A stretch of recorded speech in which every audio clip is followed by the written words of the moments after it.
looking at a Harbor Freight Tailgator Generator. Going to be opening it up, see what we got going here. 900 peak, 700 running. It's a 2 horsepower, 2 cycle. So I just put together the Harbor Freight Tailgator. And I went ahead and changed out the spark plug right away. I did see that it is indeed a torch plug.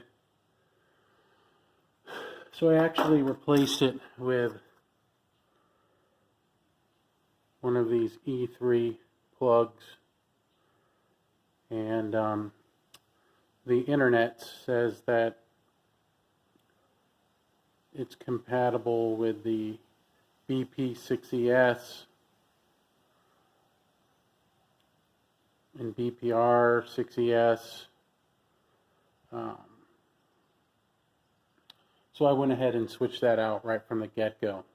And one of the things I was warned about from some of these other videos, I ran into the same problem, and that's the boot on the plug. And it's a compressed spring with 2 very sharp little tabs that you need to compress. And the person said on that video, go ahead, hold it low, pull tight, pull hard, because that spring makes the connection. Well, in doing that, the top of the spring, which has the 2 prongs that make the connection up inside the boot, protruded through the boot and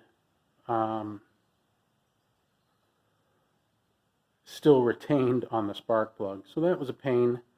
That is kind of jacked up in there, and a lot of people saying upgrade your boot if you have the ability to do it. I would say that's something to go into this right from the get-go. If you have the skill to do that, go ahead and do it. If you have the skill, I mean, it's not too hard to replace the plug, but I went ahead and replaced the plug. I went ahead and started it, and it sounded really well. I put the fan you see in the background on there. You know, it's an 82 watt fan. Barely draws an amp, I believe. If you do the calculation, I could not find the actual amperage online.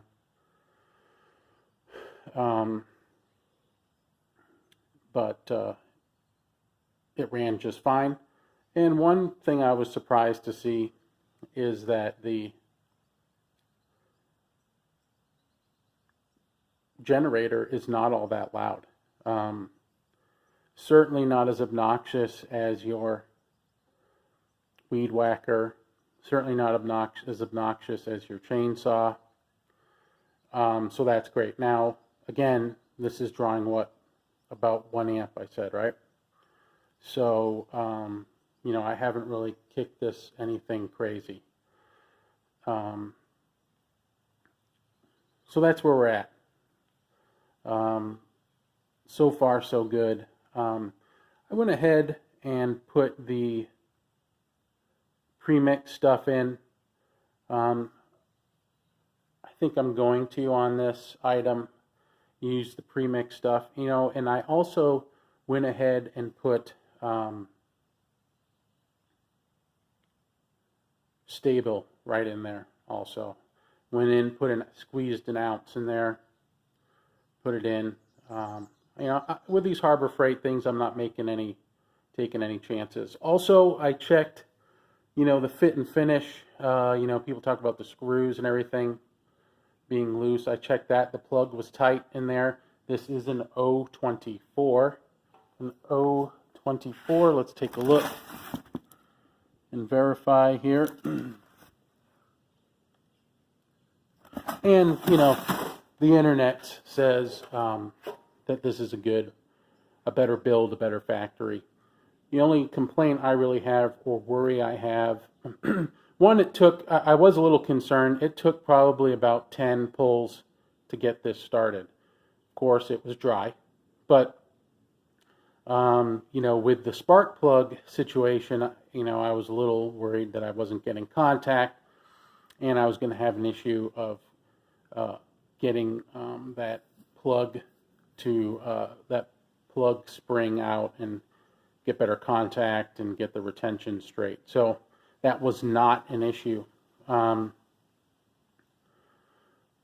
Let's go ahead. Unfortunately, I don't have my tripod with me, but here, let me show you the fuel. I don't know if you folks have Royal Kings in your area. It's one of my favorite stores, but let's take a quick look at the fuel mix I picked up from Royal King. This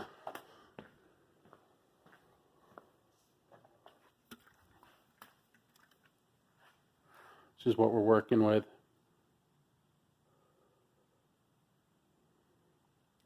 And then I went ahead, one of these pretty much filled this. And I went ahead and put stable in there.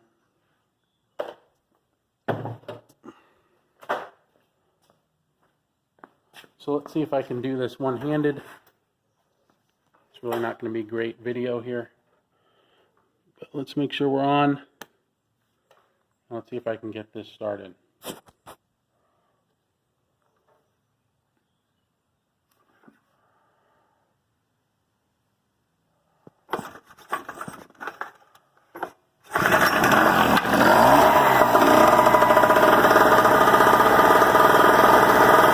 Well, not bad, one pull. You can tell it's not terribly loud. I'll back up a little bit.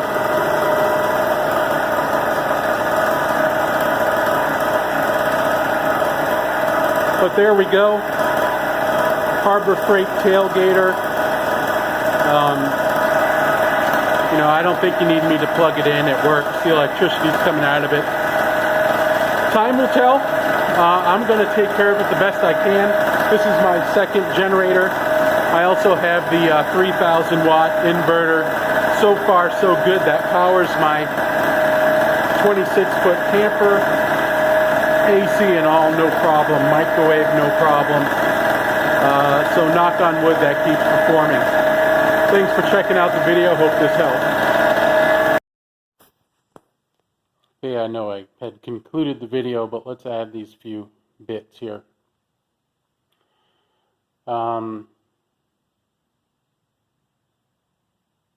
I used the included torch plug gapped at 0.020. So that's probably a good piece of information for people for one-stop shop, one-stop bit of information. I used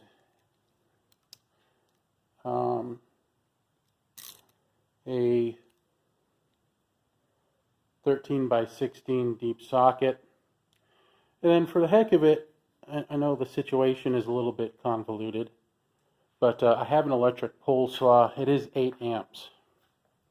But I gave it a try, you know, especially, you know, all I have is an electric pole saw.